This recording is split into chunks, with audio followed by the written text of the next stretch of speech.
পরীক্ষা দিয়ে পুকুরে স্নান, কানাইপুরে ডুবে মৃত্যু হলো দুই স্কুল ছাত্রের। ছাত্র সায়ননাথ ও উজান ঘোষ কোন্নগর নবগ্রাম বিদ্যাপীঠের সপ্তম শ্রেণীর ছাত্র। আজ প্রথমার্ধে ইতিহাস পরীক্ষা ছিল। পরীক্ষা শেষে কয়েকজন ছাত্রের সঙ্গে স্থানীয় একটি পুকুরে স্নান করতে যায় তারা। স্থানীয়রা জানান, বাকিরা স্নান করে উঠে গেলেও ওই দুজন তলিয়ে যায়। দুজনকে ডুবে যেতে দেখে স্থানীয়দের খবর দেয় স্কুলেরই ছাত্ররা। পরে দুই ছাত্রকে উদ্ধার করে কানাইপুর স্বাস্থ্যকেন্দ্রে নিয়ে যায়। সেখানে চিকিৎসক তাদের মৃত বলে ঘোষণা করেন। কোমরে থার্মোকল বেঁধে পুকুরে স্নান করছিল ছাত্ররা। স্কুলের প্রধান শিক্ষিকা সোমা চৌধুরী জানান, আজ পরীক্ষা শেষ হওয়ার পর ওরা পুকুরে স্নান করতে নামে। পুকুরটা স্কুল থেকে কিছুটা দূরে। 1:45 নাগাদ আমরা খবর পাই। পুকুরে গিয়ে দেখি স্থানীয়রা উদ্ধারের চেষ্টা করছে। এক ছাত্রকে 5 মিনিট পর উদ্ধার করা হয়, আর একজনকে দেরিতে পাওয়া যায়। সোনালী ঘোষ বলেন, স্কুলে পরীক্ষা দিয়ে বাড়ি ফেরেনি ছেলে। ওর বাবা ফোন করে বলল হাসপাতালে আসতে, আমাকে দেখতে দেয়নি। স্কুলের এক ছাত্র জানায়, সপ্তম শ্রেণীর পরীক্ষা প্রথমার্ধে ছিল। ওরা প্রায়ই ওই পুকুরে স্নান করত। কোমরে থার্মোকল বেঁধে সাঁতার জানতো না। কদিন ধরে ঠিক আমি যখন টান করতে পারবো তখনই ওরা সব আসছে। আচ্ছা, বাচ্চাগুলো আমি তো সাঁতার জানি, হ্যাঁ, ও সাঁতার ডুবে ডুবে বারণ করে। এবারে দেখেন, হ্যাঁ হ্যাঁ বলুন। তারপরে ওরা রেগুলার পরীক্ষার পরে ড্রেস পরেই আসছে। আর এখানে সব ধরনের চাষা করতে হবে, গালাগাছি দিচ্ছে, শুনছে না, কথা না শুনছে না, মারছে। মানে স্কুলের বাচ্চারা? কোন স্কুল? বিদ্যাপীঠ, নবগ্রাম বিদ্যাপীঠ। হ্যাঁ, তারপরে আগেও স্কুলের বাচ্চারাও আসছিল আগে। আজকেও কি স্কুল ড্রেসেই ছিল? স্কুল ড্রেসেই এসেছিল। কদিন ধরে স্কুল পরীক্ষা শেষ হয়ে সব চান করা।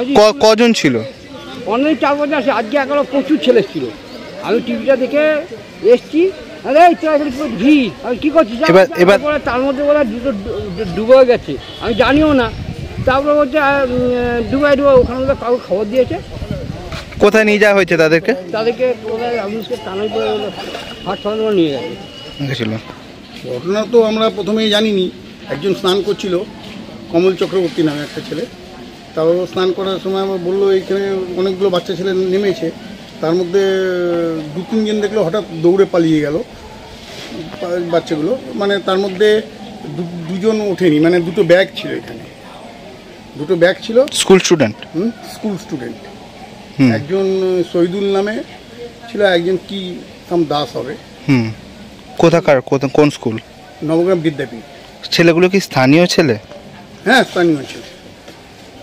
কোন স্কুলে? বিদ্যাপীঠে পরীক্ষা শেষ করে এসে ওরা স্নান করতে নেমেছে। দুজন বোধহয় সাঁতার জানে না। ওরা বোধহয় কোনো কারণে পা স্লিপ করে। রোজই কি এখানে? রোজই এখানে স্নান করতে আসে। নবগ্রাম বিদ্যাপীঠের ছেলে স্কুল থেকে ফেরার পর হ্যাঁ স্নান করে যায়, চলে যায়। এরকম ঘটনা যে বারবার এরকম স্কুল স্টুডেন্টরা আসছে, তাহলে স্কুলের পক্ষ থেকে কিছু?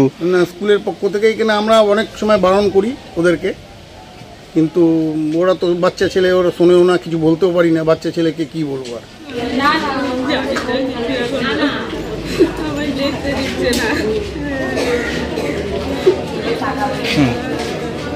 বাড়ি থেকে বেরিয়েছিল তো পরীক্ষা দিতে যায়। হ্যাঁ, পরীক্ষা দিতে বাড়ি আসেনি, ওর বাবা ফোন করলো, তাই কাজ থেকে আমিও দৌড়ে চলে এলাম। জানি না এখনো, ঠিক বুঝতে পারছি না কি হয়েছে। কোন স্কুলে পড়তো? কি হয়েছিল? পরীক্ষা ছিল। হ্যাঁ, পরীক্ষা দিয়ে ওরা 12টা 20-তে স্কুল থেকে বেরিয়েছে। বেরিয়ে এবার পরীক্ষা শেষ হবে, আনন্দ হয়তো জানি না। তারপর তাদের মধ্যে কী এসছে, একটা পুকুরটাও যে আমাদের স্কুলের খুব কাছে সেটাও কিন্তু একটু গলি ভেতর দিয়ে যেতে হয়। আমরা যখন গেলাম, যখন খবরটা আমাদের কাছে এসছে, তখন এই 1:45 নাগাদ খবরটা এসছে। 1:45-টার সময় খবরটা আসার সঙ্গে সঙ্গে আমাদের স্কুলের স্যারেরা বেরিয়ে পড়েছে। যাওয়ার পর দেখলেন তখন অলরেডি পাশাপাশি খোলার চেষ্টা করছে বাচ্চাটাকে। তারপর 5 মিনিটের মধ্যে পৌঁছানোর 5 মিনিট পরে প্রথম বাচ্চাকে তোলা হলো, যাকে তখন পাম্প করা হলো। তারপর কিন্তু পরের বাচ্চাটাকে তুলতে অনেকটা সময় গেছে। আশেপাশের লোকেরা সঙ্গে সঙ্গে জলে নেমে গেছে। খবর আমাদের আর চিকিৎসকরা এখন কি বললেন? এখনো ওনারা বললেন আমরা আরেকটুখানি দেখি, এখনো অফিসিয়ালি কিছু আমাদের কোন রকম কি আশা আছে এখন দেখছি? কি করে বলবো, আগে এটা বলা সম্ভব? আগে একটা কিছু বলি, আমাদের মধ্যে এত যেটা ওখানকার স্থানীয়রা যেটা বলছেন যে বাচ্চারা নাকি প্রায় ওই পুকুরে যেত ছুটির পরে। আমরাও সেটা যাওয়ার পরে এটা শুনলাম, কিন্তু আমরাও কিন্তু জানতাম না, আমাদেরও কিন্তু এই একই মানে আমরা এখন যাওয়ার পর তখন শুনলাম যে পাশাপাশি ওনারা সবাই বলছেন যে ওরা নাকি চাল করতে নামছে, কিন্তু এটা যদি একটুও আমাদের এখানে খবরটা আসতো তাহলে হয়তো আমরা কোনোরকম গার্জেনকে ডাকতে পারতাম, আমাদের কাছে কোনো খবরই ছিল না। কি নাম ছিল বাচ্চা ওটার? একজনের হচ্ছে উজান ঘোষ, আরেকজন সায়ননাথ। কোন ক্লাসে? দুজনেই? ম্যাডাম আপনার নামটা? সমাজ। হুগলি থেকে প্রীতম সাধু খাঁর রিপোর্ট, রূপসী বাংলা মিডিয়া।